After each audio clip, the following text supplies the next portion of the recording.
Vamos a darle la bienvenida ahora a Fabián Descalzo para la próxima charla. Él es socio de ciberseguridad y gobierno tecnológico en BDO y va a hablar de las estrategias de ciberresiliencia en los negocios. Así que le damos un fuerte aplauso y la bienvenida.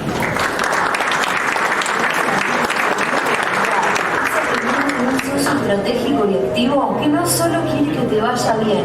sino que se anticipa, suma fuerzas, visión estratégica y conforma un equipo sólido en el que podés confiar. Por eso contamos con un equipo de profesionales especializados en auditoría, consultoría, impuestos, legales, outsourcing y payback, que tanto en Argentina como en el resto del mundo tienen un objetivo común: la excelencia. Creemos en lo que somos, en lo que hacemos y en cómo lo hacemos. Y por eso queremos acompañarte. BDO en Argentina. Calidad que impulsa, cercanía que potencia.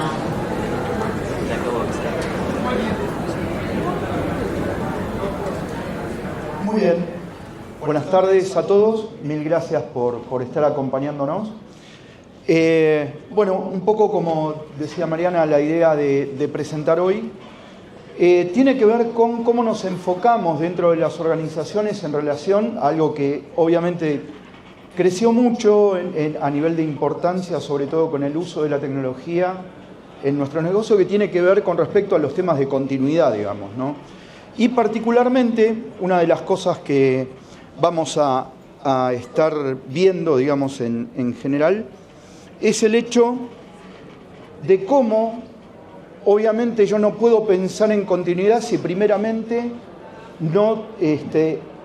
incorporo conceptos relacionados con la resiliencia dentro de la organización, digamos, ¿no? Acá un poco la idea es entender que lo que tiene que ver con resiliencia originalmente está relacionado con las personas, digamos, ¿no? En cómo las personas somos resilientes en función de las experiencias que tenemos. Originalmente la resiliencia se pensaba que era una habilidad que teníamos de forma innata, en donde después, a lo largo del tiempo, se pudo conocer de que yo puedo ser resiliente en función del aprendizaje de mis propias experiencias. Si yo tengo en cuenta cuáles son las principales características de una persona resiliente, podría estar asociando cada uno de estos puntos con una organización, dentro de cada uno de sus procesos de negocio, de cómo se prepara inclusive la organización respecto de la resiliencia. ¿Para qué? Para poder llegar a tener capacidad de poder adaptarme a cualquier tipo de evento adverso, de incidentes, etcétera, ¿no? En función de esto, obviamente, y como les decía, yo no puedo pensar en continuidad si no pienso primero en cómo prepararme para ser resiliente, cómo ganar esa experiencia. Lo que primero que tengo que entender es que un plan de continuidad, sea un DRP o un BCP, no me garantiza que mi organización realmente sea resiliente. Porque voy a estar enfocado pura y exclusivamente en generar un plan de acción para el caso en el que me suceda algo, y no en realidad para poder sostener la resiliencia dentro de la organización en el ámbito productivo, digamos, ¿no? O en una operación normal. Esto, de alguna manera, tiene que ver también con el hecho de que hoy ya no me voy a preparar en tener soluciones o procesos orientados a prevenir por si las dudas me atacan, sino que yo ya tengo que estar pensando en prepararme para saber que en cualquier momento puedo ser atacado. Con lo cual, cualquier tipo de acción que yo pueda adelantar dentro de mis procesos productivos en relación de esta forma de ver, me va a ayudar a poder estar prevenido ya de antemano. Por eso decimos que lo que está relacionado con la resiliencia es el hecho de poder tener procesos inclusive a nivel de servicios de seguridad, servicios de tecnología y dentro del negocio que me ayuden a ser ciberresiliente frente a determinado tipo de voluntades. Y generalmente una de las cosas en las cuales me tengo que enfocar es en el hecho de poder ser más proactivo en relación a aquellas soluciones que piense implementar o la forma en la que vaya a ejecutar mis procesos. Partiendo de la base de que obviamente la seguridad no está exenta de las cuestiones que están relacionadas con la realidad del negocio. La falta de presupuesto, la forma en que se gestionan los riesgos dentro del negocio. Obviamente, si no tengo una metodología implementada o no estoy preparado metodológicamente para brindar servicios de tecnología de una manera en la cual no burocratice todo lo que está relacionado con la prevención desde el punto de vista de tecnología, también voy a estar dejando de ser resiliente y sobre todo, una de las cuestiones principales, las capacidades, las habilidades que se requieren para poder llevar adelante la gestión de la tecnología. Todo esto hace a que obviamente yo esté en riesgo relacionando temas como, por ejemplo, integridad, disponibilidad y algo que es fundamental hoy por hoy y hace en foco muchas regulaciones y estándares, que está asociado a lo que es la cadena de suministro, ¿no? La gestión de terceros. Ustedes pueden haber visto varios estándares y regulaciones que se actualizaron en estos últimos 3 años principalmente, que están relacionados y haciendo mucho foco en lo que tiene que ver con la cadena de suministro y sobre todo con uno de los principales, si no es el principal, ataque a nivel de ciberseguridad que tiene que ver con el ransomware, ¿no? En sí. Y se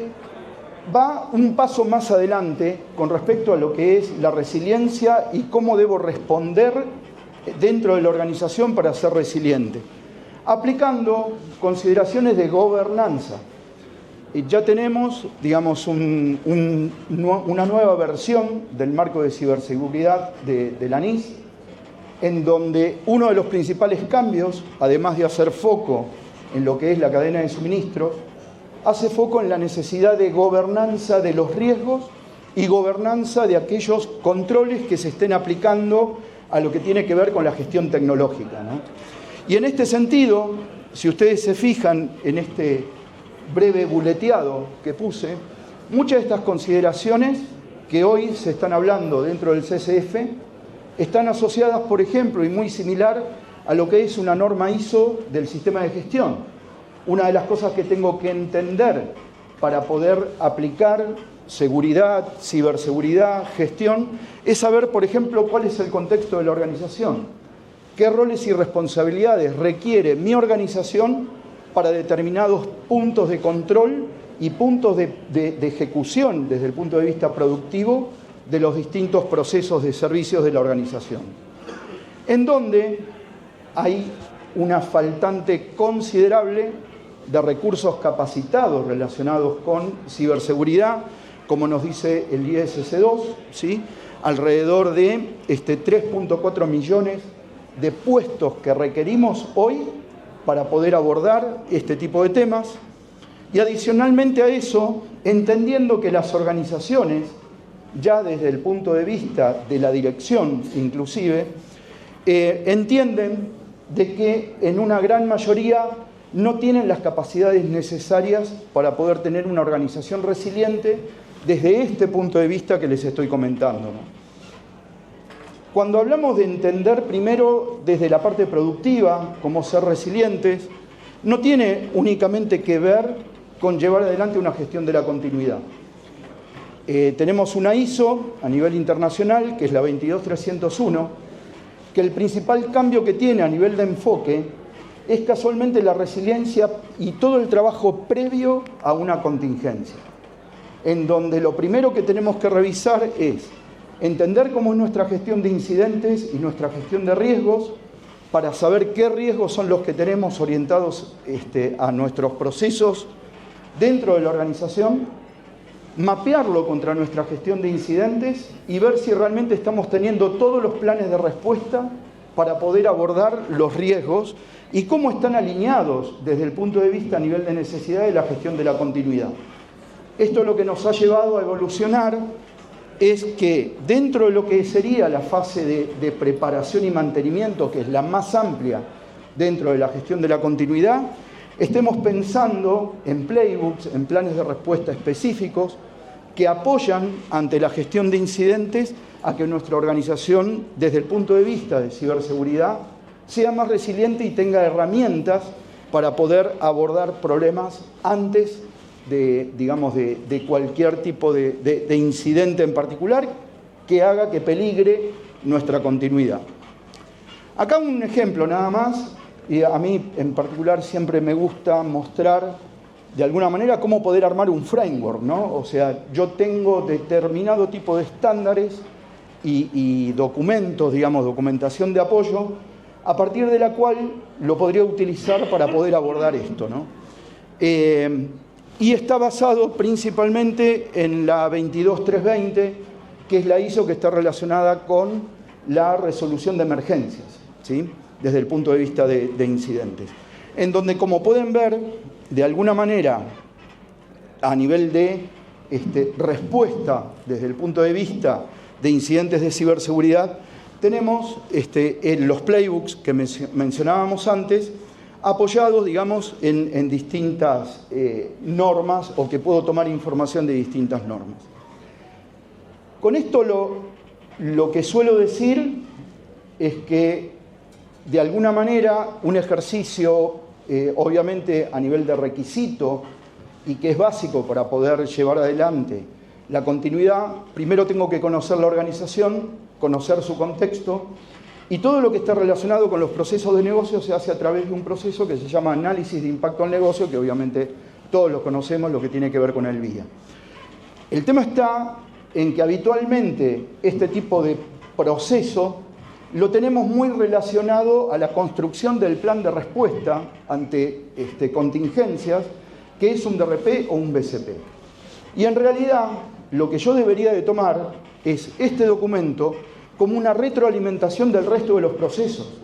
Me tiene que servir la información que yo estoy recabando en el VIA para poder analizar si yo realmente estoy teniendo una gestión de proyectos adecuada, en donde dentro de la gestión de proyectos esté revisando qué incidentes o qué riesgos son los que están asociados con el servicio o el producto que estoy desarrollando,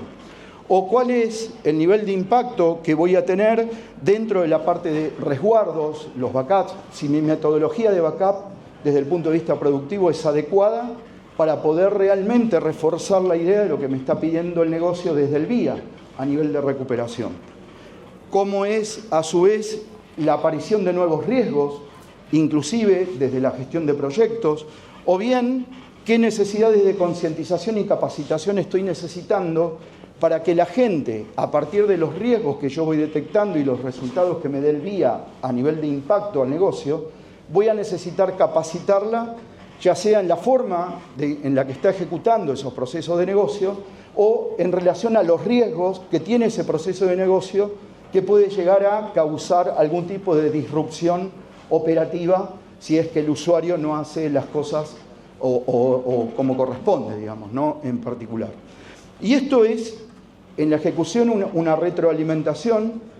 en donde la información, principalmente en lo que tiene que ver, por ejemplo, en la gestión de proyectos, para mí, siempre lo que está asociado a la gestión de proyectos es como el núcleo de la compañía, ¿no? Ustedes piensen que en la gestión de proyectos van a identificar, por un lado, un modelo de negocio, lo que es la parte del diseño y el análisis de un servicio, de un producto, está asociado a la forma en la cual yo desarrollo mis actividades dentro de la compañía para un proceso de negocio en particular, para el cual posiblemente esté diseñando un producto o un servicio tecnológico, ¿sí?, que responde a determinado tipo de usos, a patrones de uso,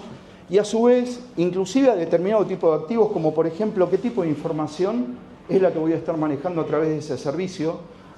y a su vez, lo principal, a qué procesos críticos de la organización es que le va a brindar soporte, y en que si yo no estoy revisando absolutamente todos los riesgos posibles, existentes, que ya conozco a partir de mi gestión de riesgos y de mi gestión de incidentes, y también los nuevos, porque posiblemente esté aplicando un servicio en donde tengo un recurso que antes no era conocido en la organización, para los cuales necesito capacitarme e identificar los nuevos riesgos que esto me está trayendo a la organización. Esto lo que implica es que obviamente desde la gestión de proyectos yo puedo inclusive demostrar resiliencia dentro de la organización, porque ya estoy previendo determinado tipo de riesgos que me van a llevar a un diseño adecuado a las nuevas necesidades que tiene la compañía desde el punto de vista de aseguramiento, y a su vez a que cuando yo estoy poniendo en disponibilidad este servicio o producto luego de su construcción, voy a sacar un producto que lo voy a poder controlar, porque ya tengo controles identificados, lo voy a poder auditar, porque voy a conocer sus riesgos. No es que la gente inclusive de control interno, de auditoría, va a tener que enterarse. Una de las cosas que yo menciono siempre, es muy bueno que la gente de auditoría participe de la gestión de proyectos, primero para dar su opinión desde la parte de control interno a nivel de riesgos, y segundo, para saber si desde el control yo no tengo que capacitar al auditor o al controller en aquellos riesgos nuevos que tiene este producto nuevo, ¿no? Ustedes piensen, no sé, se me ocurre una organización en donde hasta el momento no se utilizaban servicios de nube con virtualización, etcétera, y empiezo a partir de este proyecto a hacerlo. Obviamente tengo que preparar a la gente, no solo en la administración y la operación, sino también en lo que tiene que ver con los controles, ¿no? Y esto acá desde el punto de vista regulatorio, ¿sí? O sea, hay, en lo que tiene que ver ahora después, en una slide les muestro algo adicional, la SEC a fin de año, del año pasado, publicó, digamos, y ya puso en actividad una regulación en donde actualiza lo que es la responsabilidad de las compañías y del CISO de cada compañía en relación a los temas relacionados con ciberataque. Y si ustedes ven la documentación que tiene la SEC, hace mucho hincapié en el tema de resiliencia, ¿sí? Entonces, una de las cosas que una vez que lo leí, me pareció interesante decir, che, tenemos que generar un programa de protección del negocio en función de cómo ver la resiliencia, también en protección del puesto del CISO, ¿no? De alguna manera, y que pueda demostrarle al board cuáles son, digamos, las formas en las que está abordando los riesgos. Yo no puedo llegar hasta aquella punta si primeramente no entiendo si mis objetivos de tecnología y de seguridad están realmente alineados con el negocio, con los objetivos de negocio, ¿sí? Una vez que yo puedo tener este primer hito, reviso los riesgos, pero desde el punto de vista corporativo, ¿sí? En donde hago una revisión de gestión de incidentes, actualizo, como les decía antes, lo que tiene que ver con auditoría, y a su vez la actualización a nivel de respuestas de seguridad, para poder tener exclusivamente los planes de respuesta que estén alineados con los incidentes tecnológicos y los riesgos corporativos, ¿sí? Y de esa manera, a su vez, alimentar el proceso de continuidad y resiliencia de la organización. Y todo esto sucede en una etapa de producción, digo. O sea, me voy preparando y voy organizando a mi compañía para poder prevenir la resiliencia. ¿Qué es lo que puedo llegar a hacer en una segunda fase? Para poder entrar en una etapa más predictiva y poder tener una mejor cobertura, implementar, por ejemplo, inteligencia artificial en el análisis de los riesgos. en donde, tomando como base algún tipo de estándar, puede ser Mitre-ATT y la NIST, por ejemplo, yo podría llegar a identificar, sobre la base de riesgos conocidos, los riesgos y los riesgos posibles identificados a través de un estándar, cuáles podrían ser mis futuros riesgos. Inclusive hasta presentarle al BOAR algún riesgo de cisne negro en donde puede llegar a estar comunicado el BOAR y él acepta, en base a la probabilidad, la ocurrencia o no, en base a su apetito de riesgos, etcétera, ¿no? Y de esta manera podría llegar a tener, digamos, a nivel de gestión continua, este tipo de tratamientos. Lo que me dice específicamente la SEC es el hecho de poder responder desde el punto de vista de resiliencia operativa. Acá no me está hablando de simplemente tener un plan de contingencia, sino de poder prevenir con toda la acción previa a la contingencia esta situación, ¿no? En donde obviamente el presidente de la SEC ya nos dice que los riesgos cibernéticos están alineados en relación y son fundamentales abordarlos para poder tener una mejor respuesta a nivel de mercados financieros y obviamente entender de que el nivel de riesgo de un ataque cibernético está directamente relacionado a lo que podría llegar a ser un incidente desde el punto de vista productivo, ¿no? Por eso tenemos que entender que lo que debemos cambiar es el enfoque, ¿sí? Entender de que tenemos que revisar nuestros procesos productivos y no pensar simplemente en tener un plan de contingencia, tener en cuenta de que las áreas de continuidad, si es que voy a generar un área o un rol de continuidad de negocio dentro de mi organización, no debe estar simplemente enfocada a construir un DRP o un BCP, sino que también tiene que ir participando en cada uno de estas gestiones y procesos que les comentaba antes, para poder alimentar y ser resiliente en base a controles que estén asociados a la continuidad. Como decíamos, tener en cuenta que la gestión de vulnerabilidades también es un tema relacionado con la resiliencia operativa y también tener en cuenta de que hoy por hoy, con el hecho de la utilización de tecnología emergente dentro de nuestros procesos, ya no estamos hablando solamente de un apetito de riesgo de pérdida de datos, por ejemplo, sino cuánto mi organización está disponible a perder tecnología frente a una situación de contingencia. Yo podría implementar una solución que estuve usando en un proceso de negocio que sea a nivel de inteligencia artificial, etcétera, en una situación contingente y en función de eso saber qué solución voy a darle a mis clientes, por ejemplo, si es que eso es un servicio que yo estoy brindando en el caso de no tenerlo disponible. Así que bueno, con esto les quería dar posiblemente una visión no técnica, diferente, no hablando simplemente de tener un DRP o un BCP, y entender de que con esto no resuelvo lo que es la resiliencia de la organización, sino que tengo que pensarlo también en cómo aplicarlo en nuestros procesos productivos. Acá le dejamos un QR en donde, bueno, por ahí me puedo extender un poquito más, les agradezco el tiempo, con respecto a esta visión, ¿sí? Así que bueno, muchas gracias.